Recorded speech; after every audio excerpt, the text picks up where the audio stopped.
Good Morning Business. Business Plan.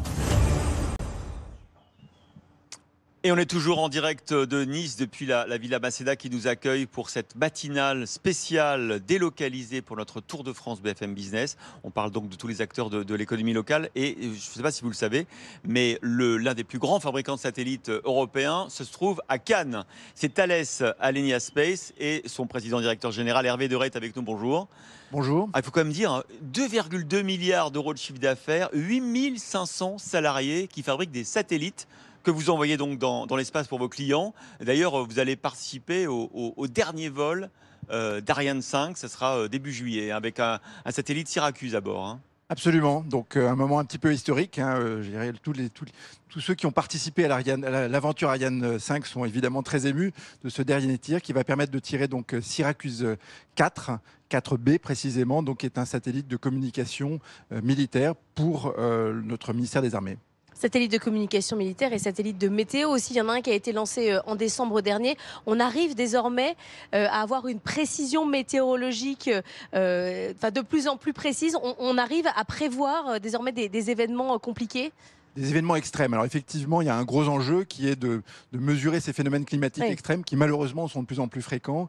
Et ça va permettre de mieux protéger les populations et puis de prévoir encore mieux la météo. Ce satellite a aussi une particularité, c'est qu'il va mesurer les éclairs entre nuages et entre les nuages et la Terre, qui est une première mondiale.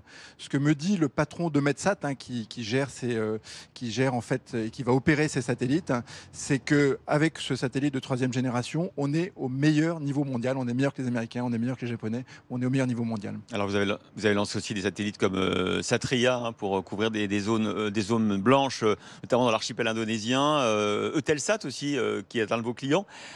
C'est quand même une véritable révolution aujourd'hui sur le marché des satellites, le marché notamment des satellites de télécommunication, avec tous les projets qu'on connaît, notamment d'Elon Musk. Comment vous vous positionnez dans cette course? On a vu éclore des centaines de start-up, notamment aux États-Unis, le New Space. Est-ce qu'un acteur historique comme vous, Thales Alenia Space, est-ce que vous êtes toujours dans la course? Pardon de vous poser la question comme ça, mais votre industrie elle est complètement disruptée par ces nouveaux acteurs. Expliquez-nous quel est le paysage aujourd'hui. Alors, le paysage est fortement disrupté. Vous avez tout à fait raison de le dire. D'une certaine manière, ça stimule aussi notre marché. Donc, on a un marché qui finalement est en forte croissance. Et dans ce marché en croissance, nous, on est en train de gagner des parts de marché. Donc, on est, je dirais, un acteur tout à fait essentiel, central de ce paysage. Donc, dans le domaine des communications, il y a les satellites géostationnaires.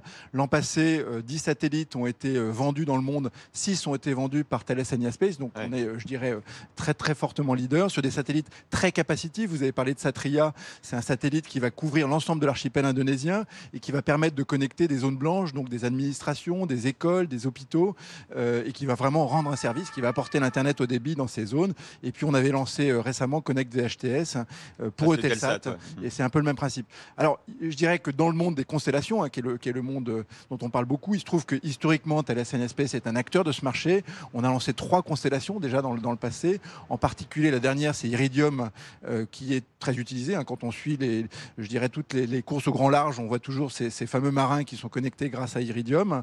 Mais on est également partie prenante du nouveau projet, qui est le projet de constellation européenne, qui s'appelle Iris Carré, donc lancé par Thierry Breton, dans lequel on joue un rôle essentiel au sein d'un consortium qui s'est présenté sur ce programme Iris Carré à venir. La compétition, elle est mondiale. Vous revenez du Bourget, nous aussi on y était la semaine dernière. Vous avez vu à quel point les Américains sont quand même présents. Ils sont venus aussi pour recruter des talents. Quand vous leur dites nous sommes à Cannes, c'est un argument ou c'est plutôt un désavantage? C'est vendu comment? Alors, Cannes a un certain attrait, je te dire. On a d'ailleurs notre usine mais c'est pas qui est toujours au bord le de la mer.